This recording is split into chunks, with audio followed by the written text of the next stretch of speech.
이베스트 투자증권 연불리 염승환입니다. 지금 이베스트 투자증권 신규 계좌 개설하시면 즉시 주식상품권 1만원을 드리고 첫 거래하시면 제가 쓴 연불리 도서 함께 드리고 있으니 꼭 받아가세요.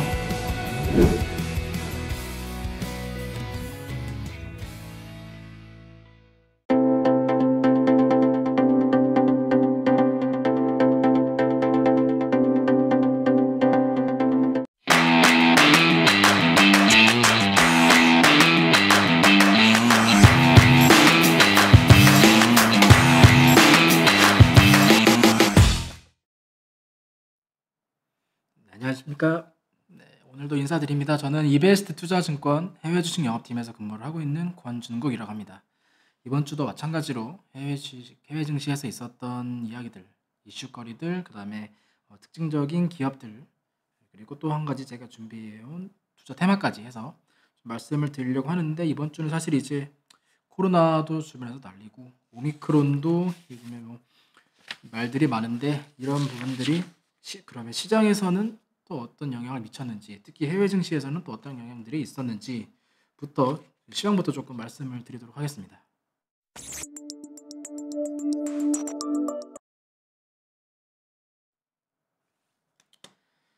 네, 이번 주 미국 지수부터 좀 살펴보도록 하겠습니다. 다우 같은 경우에는 이번 주 3.4% 상승, S&P 500 2.84, 나스닥 2.86 상승. 전반적으로 미국 증시는 상승하면서 마감을 하고요. 아무래도 지난주에 이제 오미크론에 대한 여파로 지수가 좀 한 차례 조정받는 그런 하락하는 모습들이 나왔었는데, 이번 주는 주간 단위로 했을 때 플러스로 해서 마감을 하였고요. 물론 이제 어제 같은 경우에는 최근 이제 그 반등에 따른 차익이 조금 강하게 나오다 보니까 아무래도 좀 하락하는 모습도 나왔었고, 특히 어제 같은 경우에는 가상화폐 비트코인 하락 부분이나 아니면 이제 작년 연초까지 해서 좀 핫했었던 미국의 밈 주식, 그다음에 스펙 주식들에 대해서 당국이 이제 SEC에서 조사 관련된 이야기들이 나오다 보니까 좀 나스닥이 특히 좀 하락하는 그런 모습으로 마감을 하였지만, 그럼에도 불구하고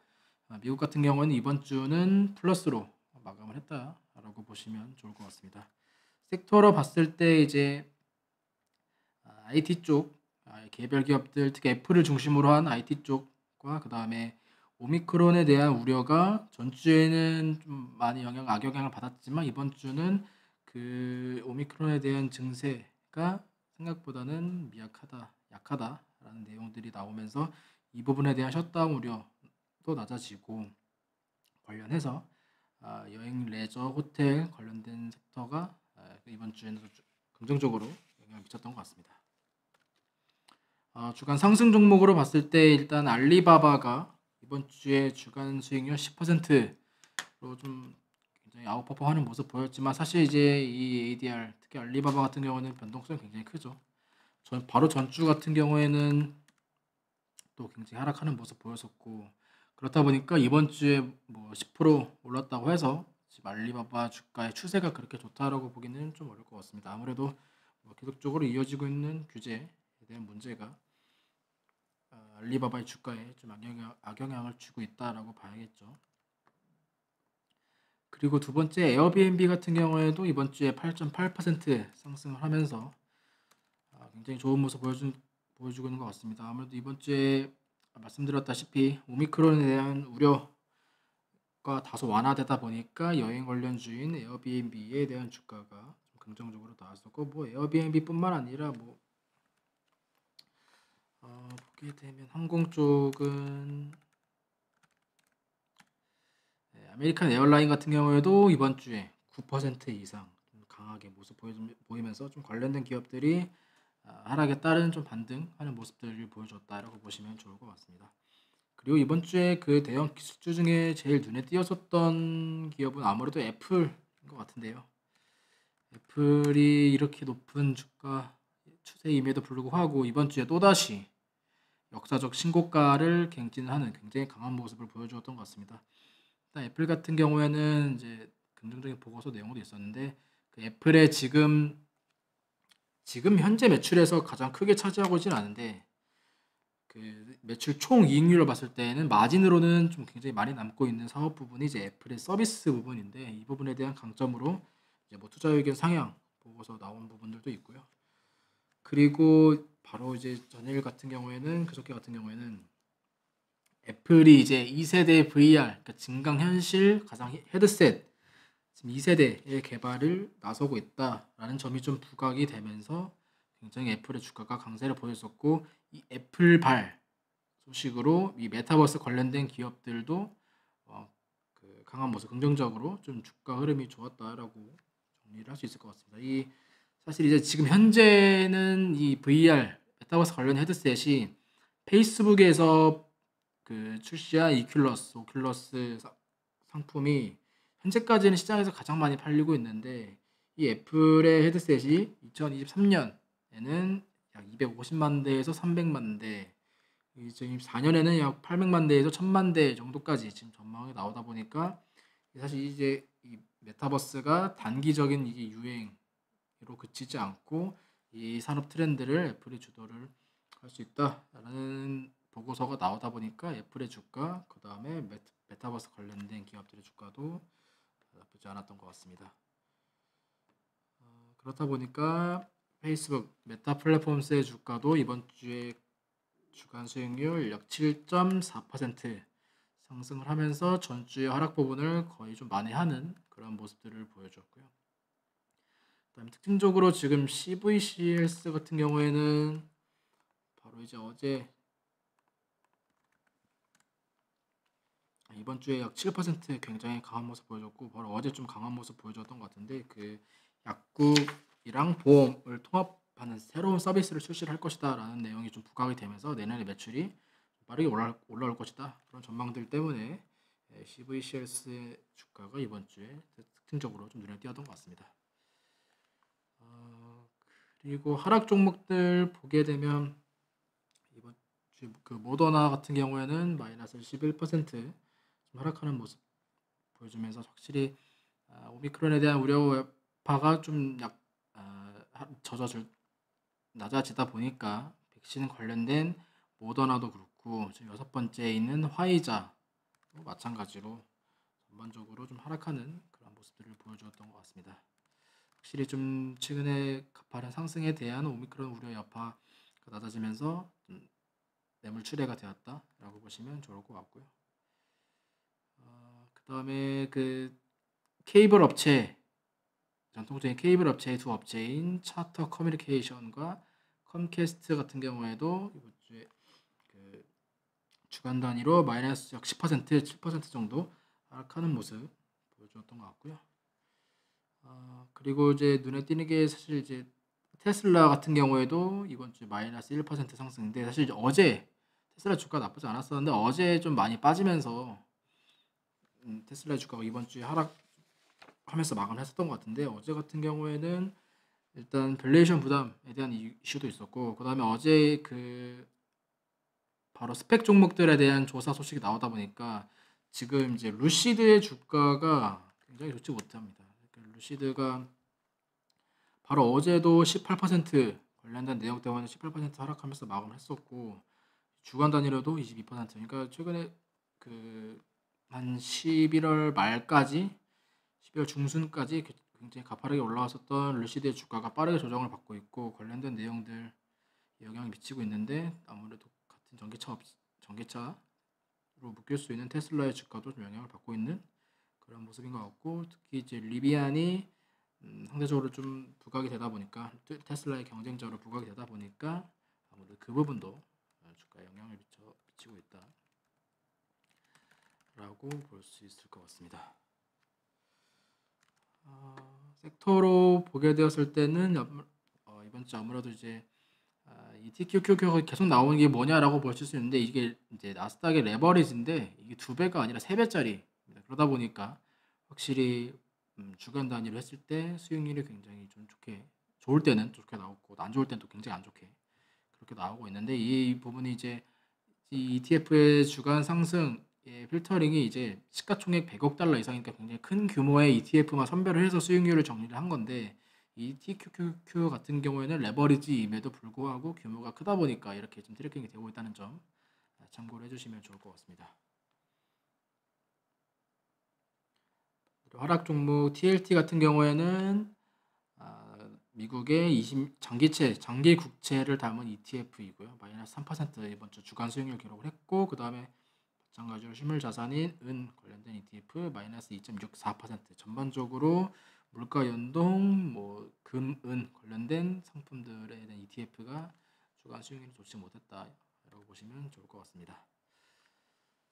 중국도 간략하게 좀 말씀을 드리게 되면 이번 주 중국 증시 같은 경우에는 상해 1.82% 상승, 심천 1.72 상승, 그 다음에 홍콩항생 2% 상승.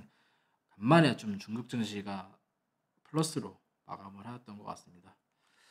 중국 증시 같은 경우는 이제 그 헝다에 대한 리스크는 사실 어떻게 보면 주가에 좀 진짜 선반영되었다라고 볼 수 있는 게 디폴트 선언, 공적으로 디폴트 선언 나오기도 했었고, 그 다음에 바로 어제 같은 경우에는 그 신용평가사 피치에서는 헝다의 신용 등급을 제한적 디폴트로 하향 조정을 했음에도 불구하고 이 부분이 시스템 경제 전반에 영향을 미치지는 않을 것이다라는 분석이 좀 시장 전반적으로 나오다 보니까 중국 증시는 상대적으로 좀 잘 버티는 것 같습니다. 아무래도 이 부분 나오자마자 중국 정부에서 이제 은행의 지준율, 지급 준비율이라고 해서 은행이 의무적으로 비상시에 대비해서 의무적으로 보유하고 있어야 하는 그 현금에 대한 비율을 일부 낮추면서 시장의 유동성을 좀 풀다 보니까 이 부분에 대한 긍정적인 평가로 시장에서 강하게 모습을 보였던 것 같습니다.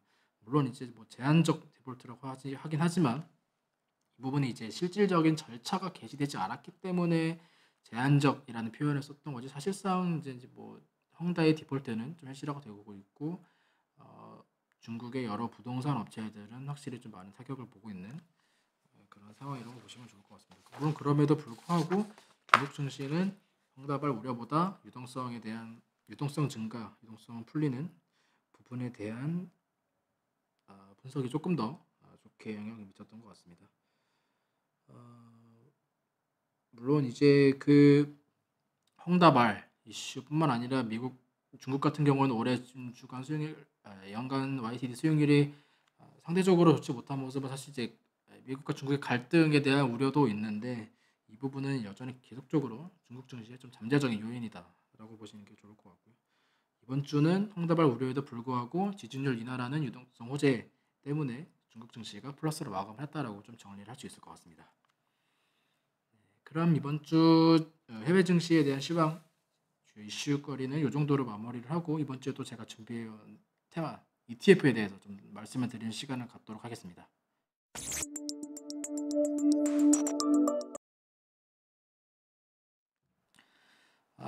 지금 이제 밀레니얼 세대라고 나오는데, 최근에 이제 보게 되면 계속적으로 언론에서 나오는 게 MZ 세대다라고 하는데, 그러면 저희가 투자 관점에서 이 MZ 세대와 관련해서 어떤 투자를 할 수 있을지에 대한 아이디어를 좀 준비를 해본 것 같습니다. 이 MZ 세대가 이제 Z 세대, 아예 그 10대 이 Z 세대와 그다음에 20, 30대의 밀레니얼 세대를 합쳐서 이제 MZ 세대라고 하는데, 제가 이번 주에 준비해온 ETF는 이 밀레니얼, 특히 미국의 밀레니얼 세대들이 투자하는, 소비하는 관련한 기업들을 담고 있는 ETF를 좀 준비를 해왔습니다.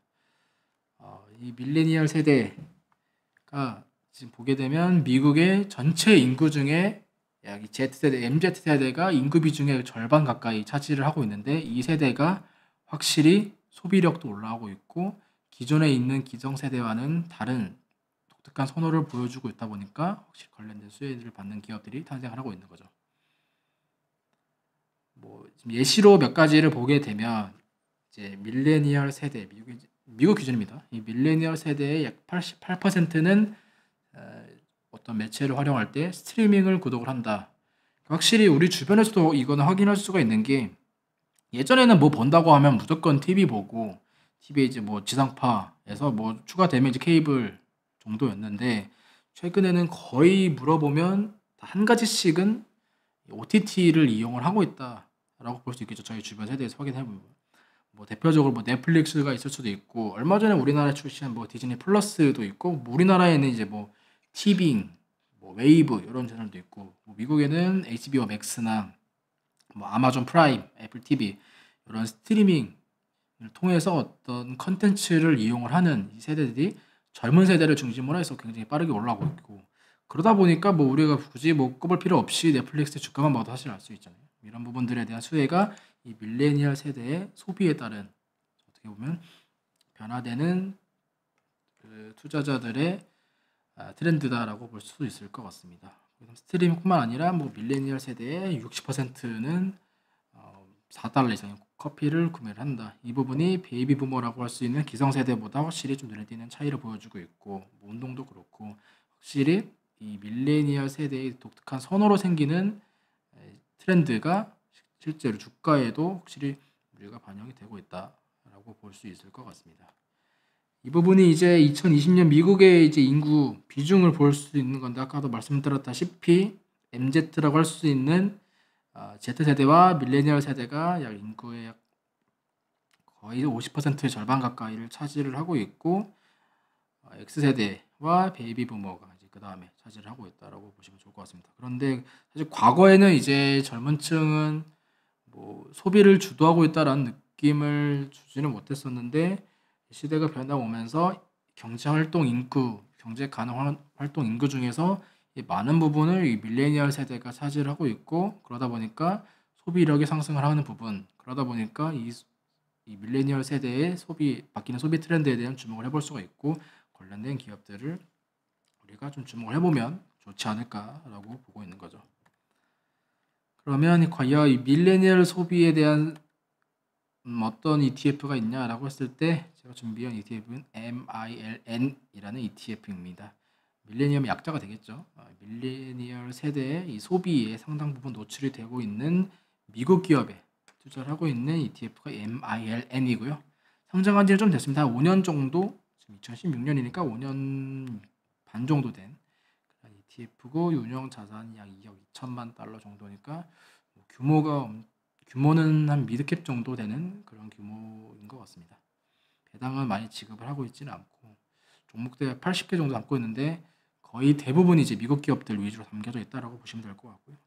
이 비교 ETF를 GENY라는 ETF도 제가 좀 기재를 해놨는데 요 같은 경우에는 이제 차이가 MILN은 밀레니얼 소비의 미국 기업들 위주로 담고 있고 이 GENY 같은 경우 이따도 말씀드리겠지만 다양한 국가의 이 관련된 테마 기업들을 담고 있다는 점이 좀 차이라고 보시면 좋을 것 같습니다. 특징으로 봤을 때 일단 미국 인구 절반 가까이 차지하고 있는 밀레니얼 세대 인구 수도 절반 가까이 차지하고 있고 이 실제로 경제활동 인구 중에서도 상당 부분 차지하고 있다 보니까 이 부분에 대한 이 세대에 대한 소비에 우리가 투자를 할 수 있다라는 점이 특징적으로 볼 수 있고요. 굉장히 다양한 분야에서 소비 행태가 좀 달라지고 있다라고 볼 수 있을 것 같은데 아까도 말씀드렸지만 미디어 쪽에서는 뭐 전통적인 아까도 나왔었던 뭐 케이블 업체 대신 스트리밍 이번 주 주가로 봤을 때도 우리가 좀 눈에 띄었었던 것 같은데 이번 주에도 아까도 말씀드렸다시피 하락 종목 중에 이제 컴캐스트나 차트 커뮤니케이션 이런 기업들이 이제 그 케이블 업체 대표적인 케이블 업체가 되겠고 스트리밍 같은 경우에는 뭐 대표적으로 넷플릭스도 그렇고 디즈니 플러스 그 다음에 이번 주에 또 주가가 굉장히 급등을 했었던 로쿠도 대표적으로 스트리밍 업체죠. 이런 기업들 그 다음에 금융 우리 결제할 때도 뭐 젊은 세대 20, 30대 결제하는데 은행 가서 결제하는 사람 거의 없잖아요. 거의 뭐 송금할 때도 그렇고 다 온라인이나 모바일 결제 그렇다 보니까 관련된 기업 뭐 스퀘어나 페이팔이나 뭐 그런 기업들이 예시가 되겠죠.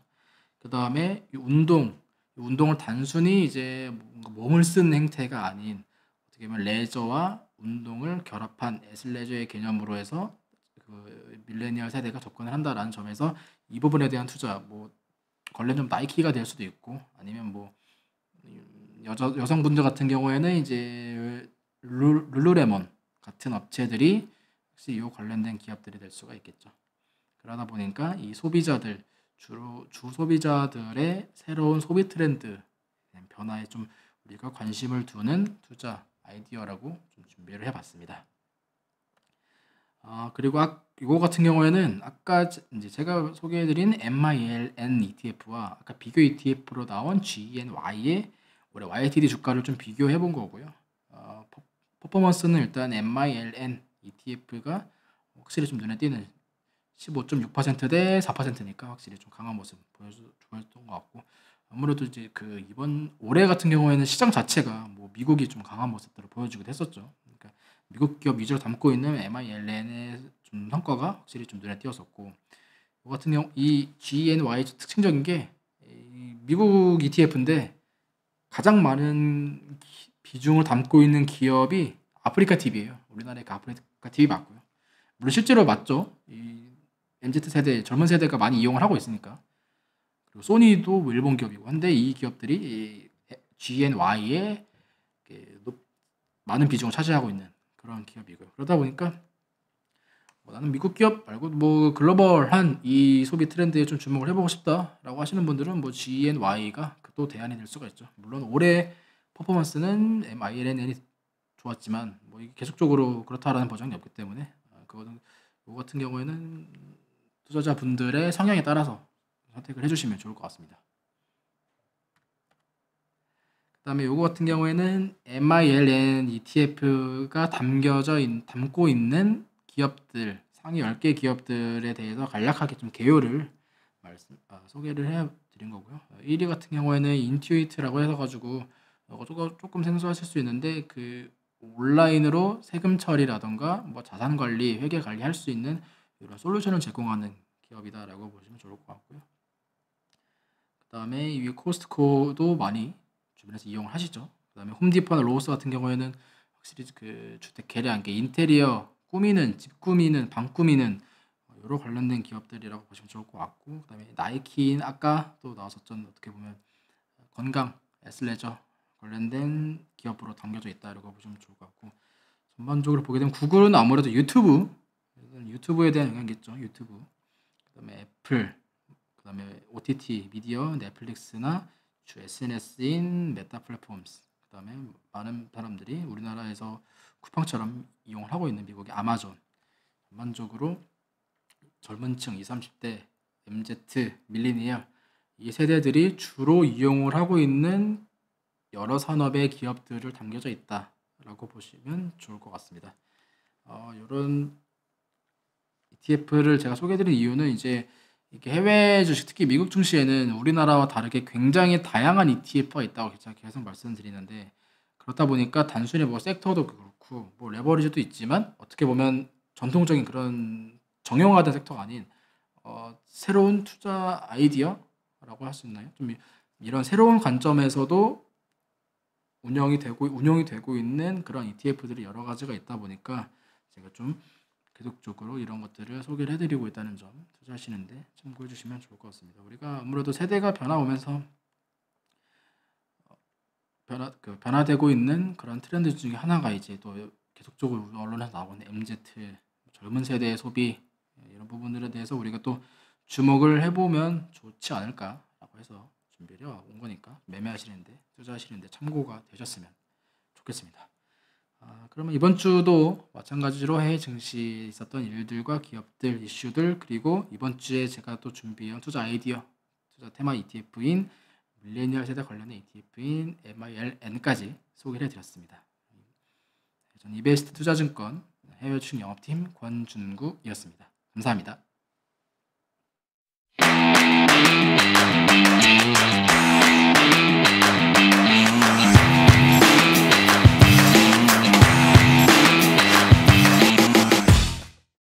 이베스트 투자증권 연불리 염승환입니다.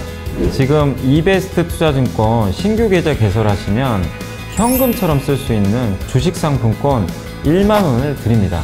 또한 첫 거래하시면 제가 쓴 주린이가 가장 알고 싶은 최다 질문 탑 77을 추가로 드립니다. 자세한 사항은 아래 내용을 참고해 주세요.